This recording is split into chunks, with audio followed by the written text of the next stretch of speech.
You are listening to Viewing, an audio fiction series written, directed, and produced by John Fitch. Performed by Matthew Johnson. Music by Stephen Bias. This is Episode 2.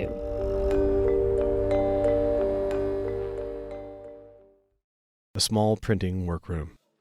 Scott works at a design station. Seated behind him, a co-worker, Gracie, does the same. Gracie, I'm sending you over the mock-up for the Red River brochure. Okay, got it. Scott swivels, peeks over his shoulder.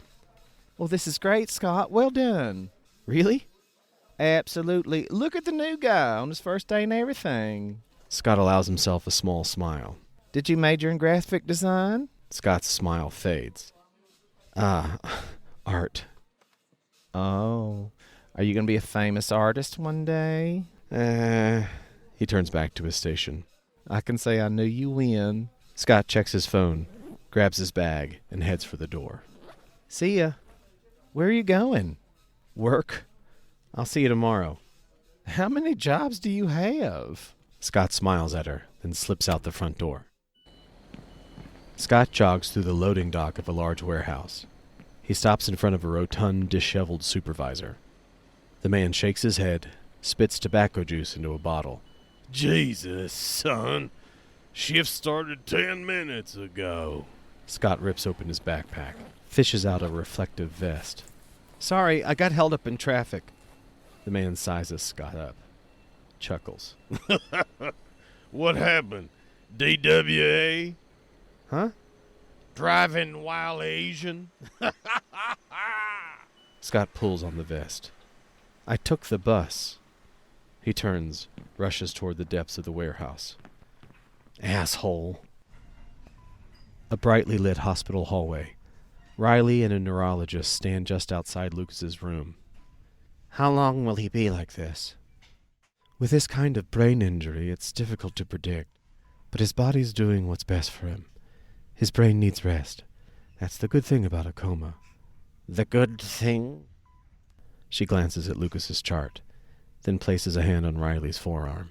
He pulls back. I've seen miraculous recoveries from this exact injury. We have to be patient. You can afford to be patient. He's not your son. He would have died in that field in minutes without intervention. I know it's hard, but he's luckier than many, Mr. Blackburn. I wouldn't call this lucky. She smiles, tight-lipped. Riley pushes back tears. His attorney, Brett, appears at the end of the hallway. He turns, strides down the hallway towards Brett, and motions him toward the exit. Brett opens his mouth to speak, hesitates. He's a good soldier. Wall Street frat boy riding the corporate train. Riley, I'm sorry.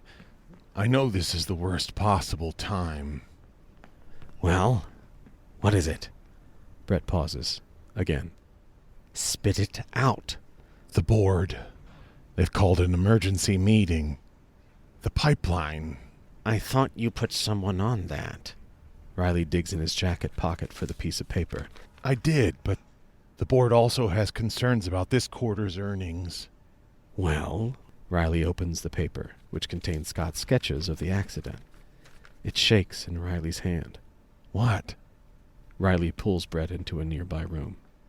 The hospital chapel. Small, empty, dim. Riley shows the paper to Brett. The taller man studies it closely. This is big. It's a miracle. Brett hands the drawing back to Riley. Must have been the guy on the scene. Riley nods. I want you to drop everything and find our good Samaritan. Now. Brett pulls his phone out of his pocket, dials.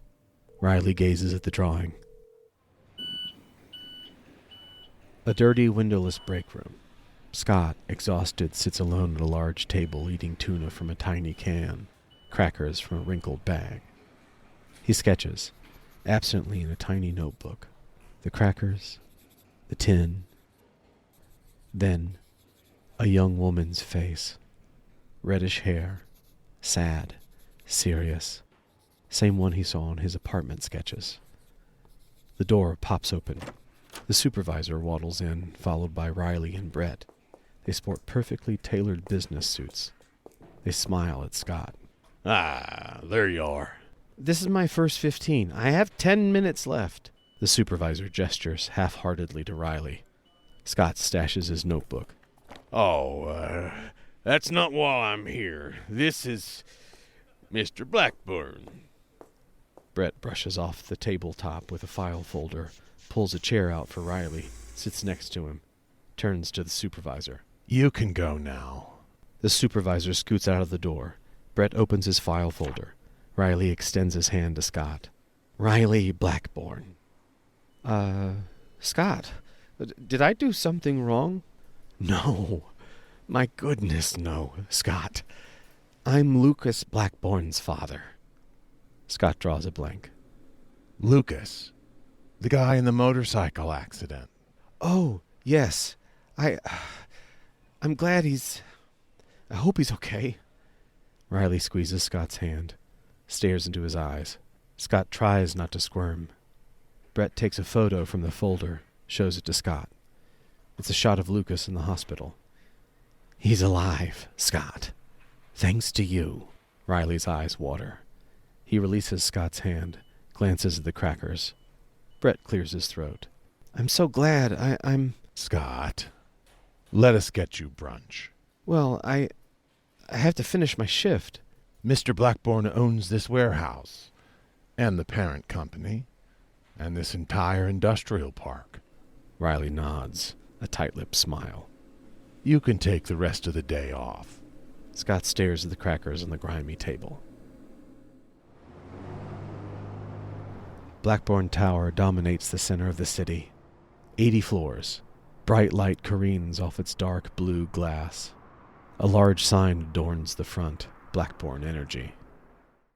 Inside, Scott, Riley, and Brett sit at a wide table in a bright, airy room. Full views of the city, silver tableware, fresh flowers, linen. A server in formal attire places a massive brunch board in front of Scott. Enough for 3 people. Scott hesitates. Riley gestures. Please, Scott. Go ahead, we're fine. Scott begins. Tries to keep himself from eating too quickly. The server pours tea for Riley, coffee for Brett. Thank you. This is a really nice place. We heard that you're an artist, Scott. How did you know? Mr. Blackburn owns the Gazo Company. It's a subsidiary of our publishing holdings, and we're involved in an internship program. They told you that I applied? Small world, huh? You must be very gifted to make the second round. Not good enough, I guess. There are far bigger things ahead for you. Well, art is the only thing I've ever been good at. He focuses on the food, tries to make sense of the coincidences. Oh, I doubt that, Scott. Riley nods at Brett. He produces a brochure, slides it across the table to Scott. On the cover, Blackburn Executive Internship Program. I could never really fully express my gratitude, Scott, but I would like to try. We're, always on the lookout for bright, dedicated young recent grads like yourself for our Executive Internship Program. Scott opens the brochure.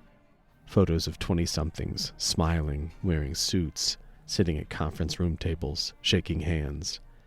Our paid Executive Internship Program. Yes, paid, of course. Looks like it's for business majors, or... The interns come from a variety of backgrounds. Pre-law, economics, engineering. Yeah, I don't know if I'd be qualified for that kind of thing. You're not. You're overqualified for those spots. Scott stops eating. This would be something different. A special placement within the program. You'd be helping out with safety measures for our workers, making use of your unique skills. How would that work? Riley glances at Brett, then pulls the folded piece of paper from his pocket, unfolds it, and slides it across the table to Scott. You draw pictures of things happening far away that you couldn't possibly know about? Shit. Scott puts down his fork. He's speechless. You have a gift. That's nothing to be ashamed of. Relax, Scott. We understand you more than you know. Brett stands, pats Scott on the back. Come on, let's take a walk. Show you around. Brett, Riley, and Scott walk down a long, shiny hallway. Walls full of maps and graphs of global mining operations, large photographs of smiling mine workers. It gets a bad name, but most of this nation still runs on fossil fuels. We will be shifting toward renewables soon, but Blackbourne still has 24 mines in the States and 10 overseas, half a dozen oil fields. Most importantly, we employ thousands of good, hard-working people and pay them top wages. They arrive at an elevator. Riley gestures for Scott to enter. Brett pushes a button, slides a key card. The elevator races upwards. Scott braces himself. This thing is fast. It is a dangerous industry. We spend millions on safety, but sometimes all of the technology in the world can't prevent, Force majeure. Acts of God? Riley nods. Brett smiles, impressed. And so, we have come to rely on less conventional methods. The elevator doors open to a luxury deck on top of the building. There's a breathtaking view of the city and the countryside beyond. Brett leads Scott to a viewing platform with a small ledge. The street lies 800 feet below. Nice, huh? You can just see McKee right over there. Scott nods, steps back from the ledge. Less conventional methods, like what happened with me and Lucas? Riley nods. Have you heard of the remote viewer program? Project Stargate? No.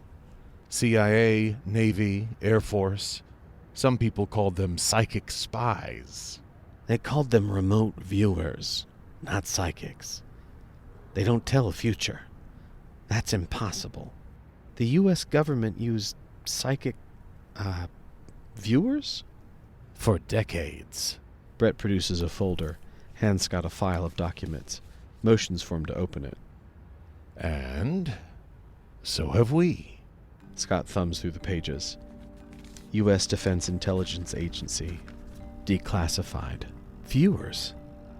Like me? More pages. Project Sunstreak.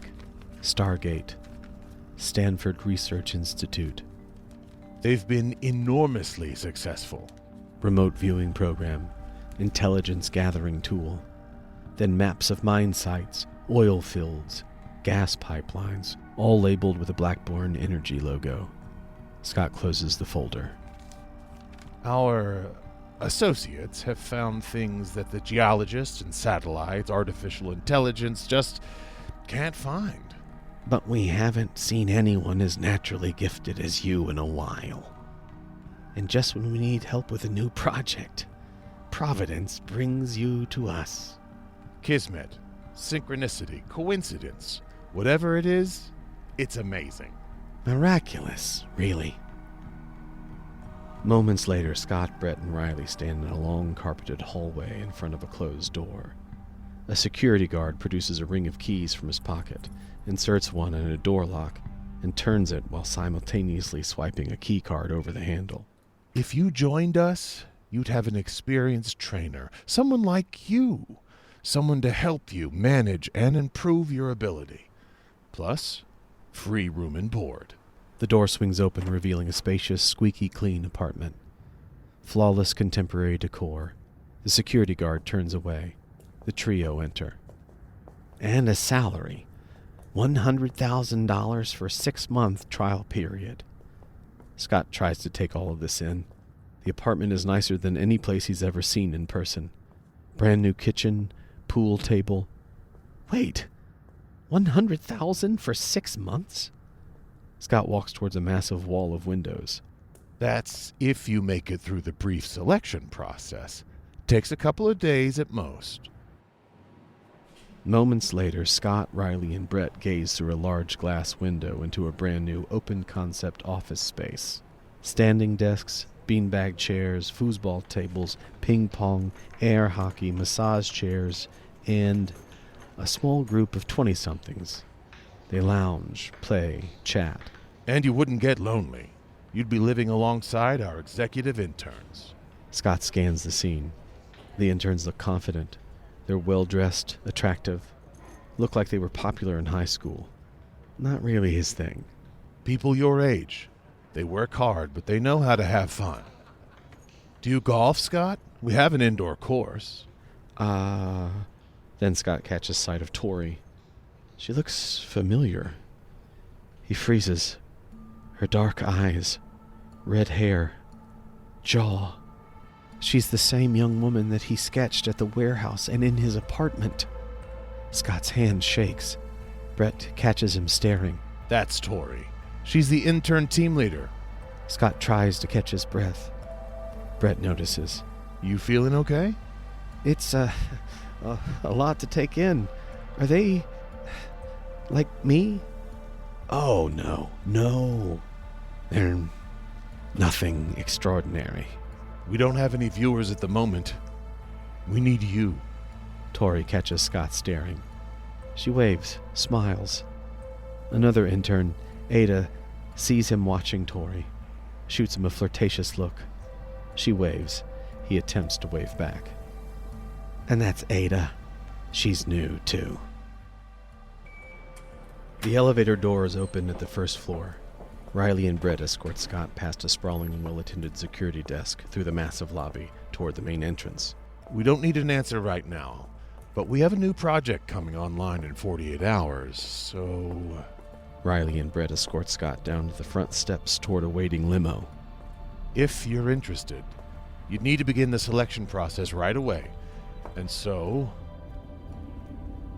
Scott rides in the back seat of the limo. Total luxury. The car cuts through downtown toward a lower-rent neighborhood. Brett and Riley's voices ring in his head. I'm afraid the offer is good until tomorrow morning, 9 a.m. Sorry for the rush, but... yeah. Yes. Thank you, Scott. Again. Scott takes a deep breath, skims the file that Brett gave him. Amidst the text, some pages contain simple, amateur line drawings, next to photographs of locations.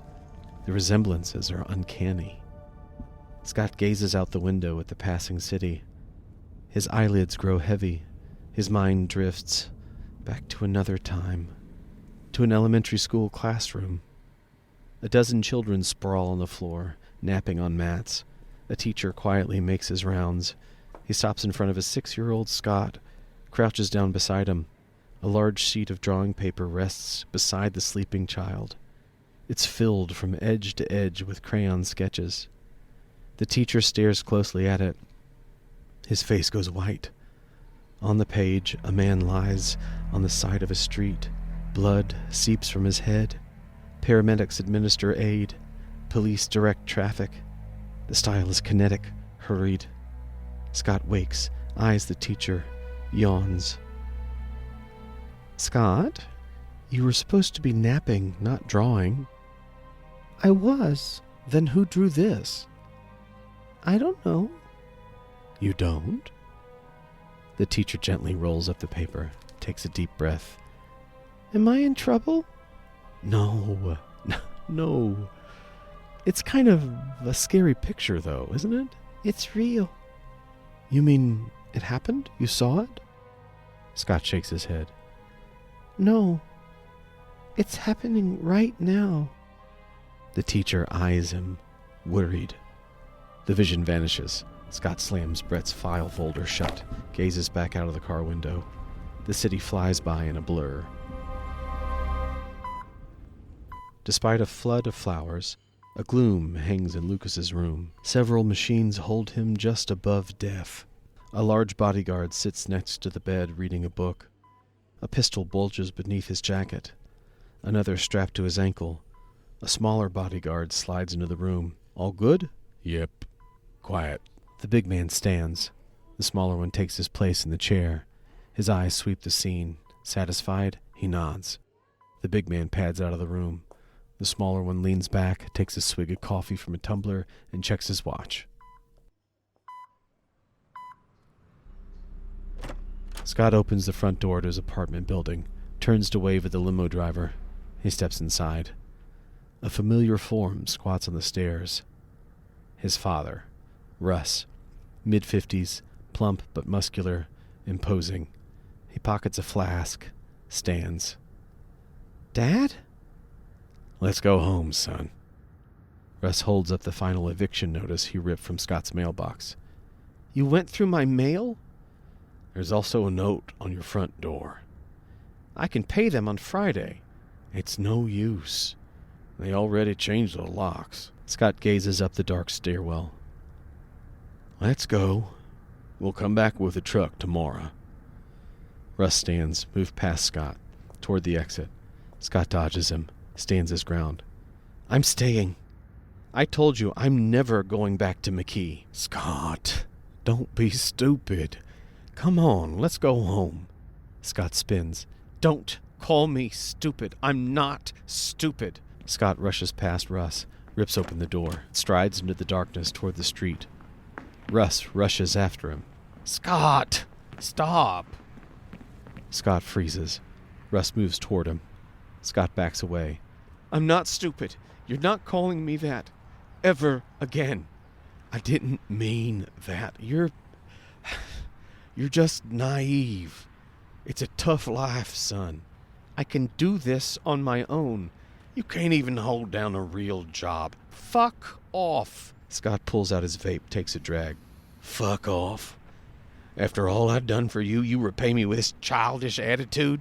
"Repay you? I worked double shifts for 10 goddamn years to pay your tuition, for you to get a useless major and fuck around with your cartoons?" Scott glowers. His eyes well. "Why'd you do it then?" Russ draws on his flask. "If you hated it so much, then why'd you pay, Russ?" "You know that I promised your mother that you would go to college and—" "But you never cared about the promises you made to her while she was alive." Russ shoves Scott. He tumbles, falls against the front steps. Russ looms over him. "Fuck you." Russ reaches out his hand towards him. He let his temper get the best of him again.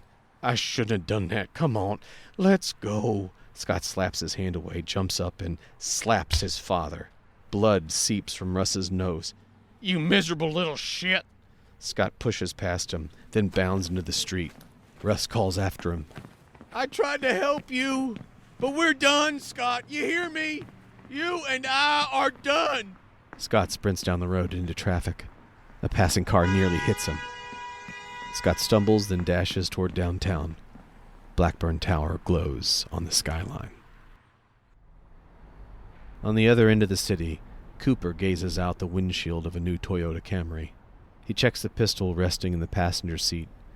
He's dressed in dad gear, cargo shorts, t-shirt. A text. He opens it. A link to a news story. The headline: "Oil pipeline sabotage cost Blackburn Energy $20 million." Another text. "Any progress?" Something in the street catches his eye. He glances up, catches sight of Nando moving across the busy street, then climbing into an aging station wagon. Cooper checks his cell phone again. Opens a pic. It's Nando at the protest, fighting the counter-protesters. Cooper slides the Toyota into gear, follows Nando's car. Scott runs through a sleepy part of the city. He reaches the top of a small rise, spots the tower on the horizon. He stops, takes a breath. Okay then.